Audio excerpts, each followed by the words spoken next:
Hello everybody, welcome to Red Tool House. On this episode we want to talk about the importance of having wood chips on your homestead, why you need to have them. We'll talk about the application of them, where to get them, and some things to consider before you use them. Okay, let's dive right in. So why is it important to have wood chips on your homestead? Well, regardless of whether you just have livestock or whether you have garden or perennials or fruit trees, whatever the case may be, wood chips are always going to come in handy because they provide a lot of benefit for your animals and for your plants. Our primary use of wood chips, of course, is for our chickens. We have our chicken coop with 90 plus egg layers, and that provides the material for the deep litter method. I've talked about that in some of my previous videos, but obviously as the coop, we clean out the coop annually. And what we do is we keep piling a large layer of wood chips up in the coop. So as the chickens scratch around, of course they're roosting and pooping all over that.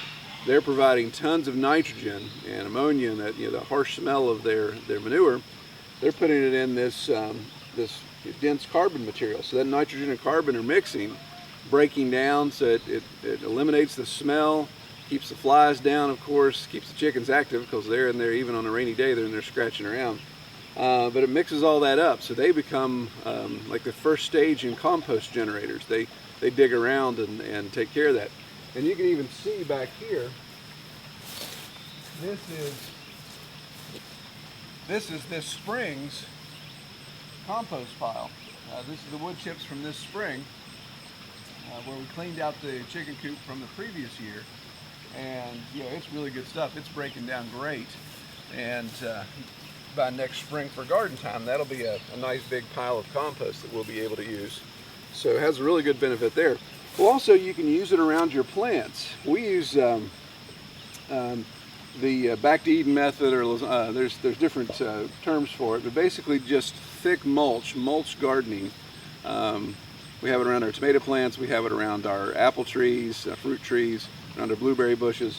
Basically just pile up this mulch real deep and then plant into it, or obviously get your plants in and then spread around it, whichever you want to do there. And that really provides a lot of weed control, keeps the weeds down. Weed pressure is very nominal. And then of course it provides a moisture block, so it keeps that moisture in there to keeps you having to water your plants as much. The things you got to watch, of course, with the fruit trees in the wintertime, if you've got wood chips piled up around it, sometimes the moles, they can burrow into that and could possibly girdle your tree and have an issue there. So we pull that away from the trunk in the wintertime.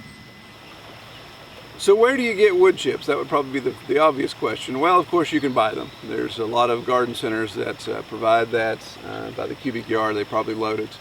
But what's really neat is most of the time, depending on where you are, there's obviously the tree trimmer guys that are going around the power company right away when they decide to clear the power lines. They obviously hire these contractors to come in and clear all the trees around the power lines. So these guys are always looking for a place to dump all that wood scrap. They grind it up in their trucks, of course, so they can get rid of it. They can put more material on the truck. So they're always looking for a place to dump that. So if they have to take it to a landfill, then they're going to have to pay for it. So they're looking for places to dump this for free. So if you happen to be in a community where you see a lot of that going on, just flag one of the guys down and say, hey, where are you dumping that? Can you come dump that in my front yard? And you can get a bunch of that for free without any issue. Where we live, there's nobody coming out this way as a convenience. It wouldn't be convenient for a guy, even if he was paying to go to the landfill, for him to drive all the way out here, unless they happen to be right in the area. But they obviously don't do any utility maintenance around here. So the next option is to go looking for those areas where they dump. Now there's a small feed supply store in driving distance from us. It's actually on the way home from my office. That one of the things they offer is they allow the tree trimming guys to come in and dump in the corner of their feed lots, and they offer the wood chips for free for their customers. So if you do business with them, you can come by and get that and just load it. You have to load it yourself. But it's pretty much an unlimited supply. Every time I go by there's always a large pile. So sometimes on the way home from work, I'll have the pitchfork in the back of the truck. I'll stop, pitchfork a truckload of wood chips in and bring it on home.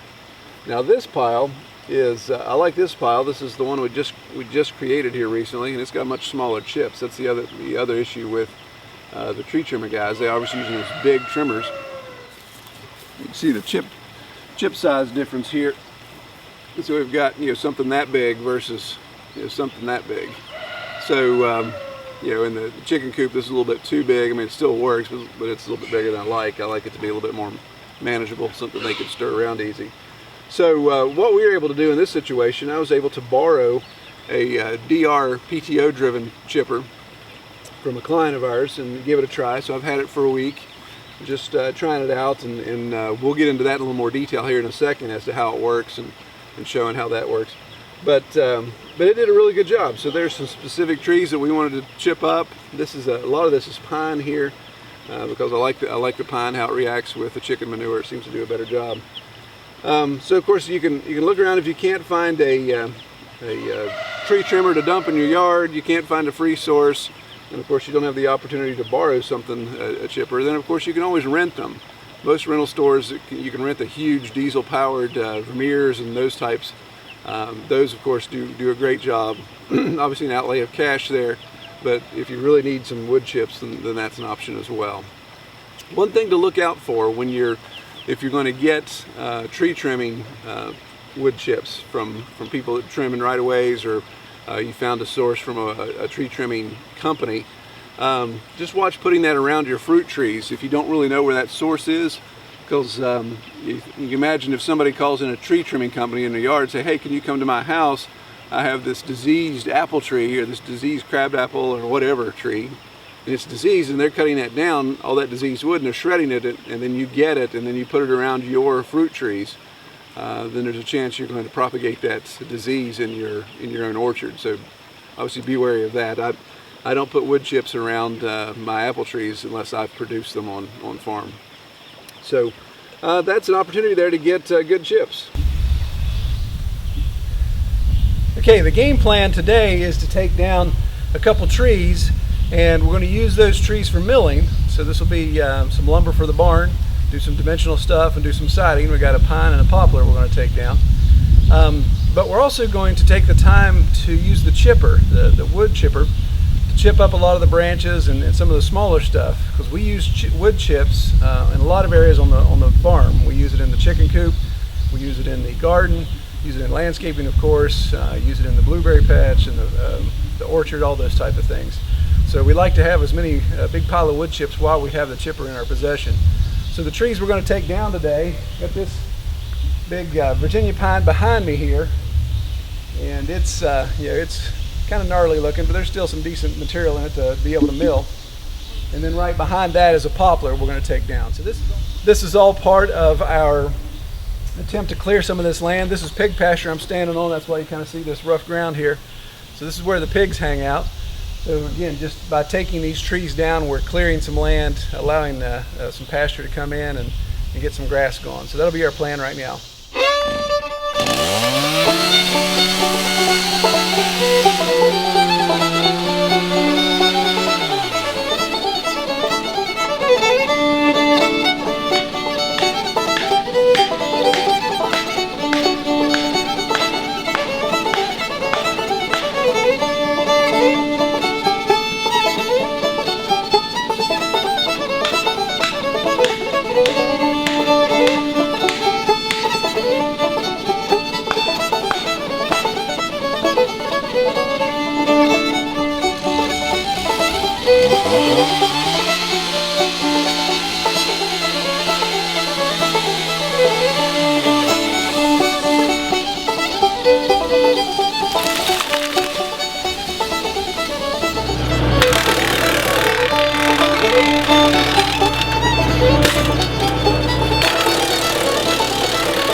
Okay, so we've filled our trailer up pretty much with some wood chip, and it is definitely some hard work. It's in the low 90s, I believe, right now where we are. Humidity's a little high. So it definitely is something that's going to work off some water, work off some weight, which I could stand to do. But really worth the amount of effort we're getting here, because the again, the pine shavings, the wood chips, this is all pine, so this is really going to be good stuff for the chicken coop. We like pine in there. But the shredder is definitely a nice nice attachment. Now again, looking at one of these things to say, is this cost effective? Is this something I want to buy and have on my homestead? Well, obviously this one is PTO driven. So to have one like this, of course, you need a tractor. You need a tractor that can operate at 540 RPMs on its PTO. And for me, that's about 2,000 RPMs on my 35 horse tractor. So that burns some diesel. So that's one thing you got to take into consideration, the amount of diesel you're going to burn. I believe this was borrowed from a client of mine, so I don't, obviously I didn't buy it, I didn't rent it. I know you can rent them. You can rent the large chipper shredders that have the hydraulic feeds and all those that do pretty well. The thing about this is with just gravity feed and obviously just the pull of the flywheel itself,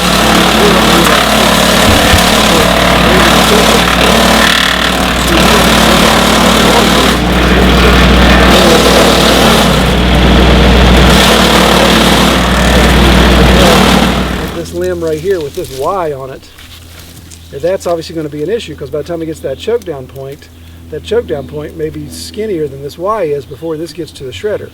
So you sometimes have to come through with your saw and zip a lot of those out, cut those Ys out so they can go through the feeder better, or if you're able to bend it enough to get it in there. But obviously that's just more energy you have to exert. So so we've been going at it for about 2.5 hours, and you know, I feel like I've done a full day's work. I feel like I've been butt kicked, but it's going to be nice. Now again, I wouldn't necessarily use this if I was clearing property to say I'm going to shred everything. It'd still be a lot more efficient for us to just pile up branches and burn them. Again, if you're opposed to burning or in a situation where you can't burn because of your community or whatever, then it's definitely an option. But if you notice here, I have a large pile of the pine boughs that just wouldn't go through, or I didn't want to try to force them through. So that's something that I'll just pile up and either burn or maybe use in a hugel mound, something that if you let it break down over a couple years and pile up, because it being small branches, it should break down pretty quickly. If I leave it there, I guarantee you the pigs will have it scattered over in about a week, so it'll be spread out all over the place. But really neat attachment, and again, since I borrowed it and it's free, the cost of the diesel is all I got in it, then it's definitely worth my while to use and make a ton of chips. We're going to try to make as much as we can on this holiday weekend. So again, we don't have a need right now in a specific spot. We've just filled up the chicken coop, got it topped off really nicely. So just making a nice pile here of shavings, of chips. And obviously this will break down over time here as well. Do a little compost, but without any nitrogen in it, it's not going to really be good stuff. But this will be a nice pile to get chips for in the future.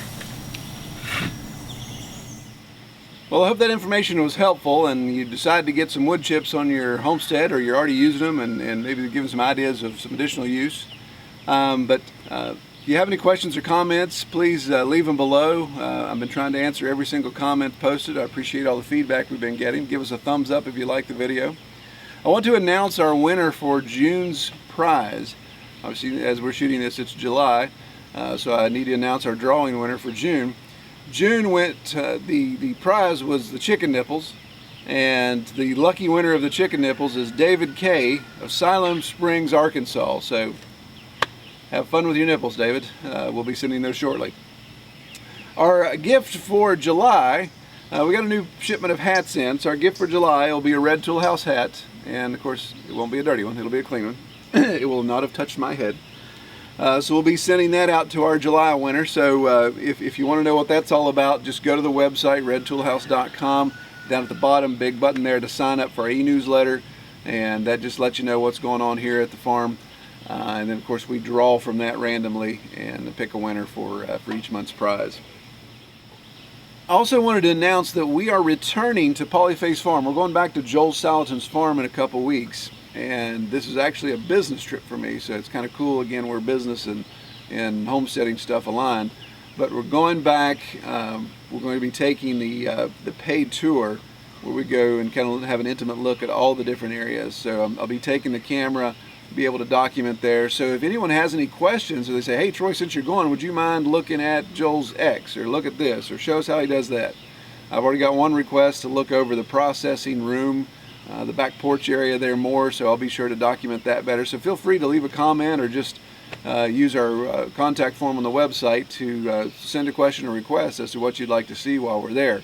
And again, not everybody has the opportunity to go to Central Virginia to do that, so I'd like to try to be the eyes and ears for anybody that's interested. So just send me a message and we can take care of that as well.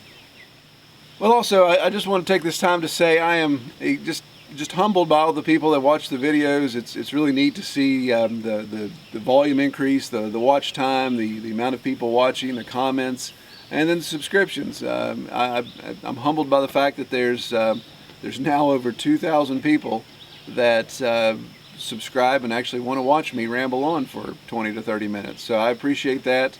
Thank you so much for subscribing. Thank you so much for taking the time to watch and to leave your comments. It really means a lot to us. It obviously that's the reason why we want to keep going. If I was broadcasting into the abyss and didn't think anybody was watching, then I obviously I wouldn't do it. But I appreciate that. It is cool to see that grow. So if you don't mind, please continue to spread the word, and we appreciate it. Well, that takes care of everything. Everybody have a good day. Take care.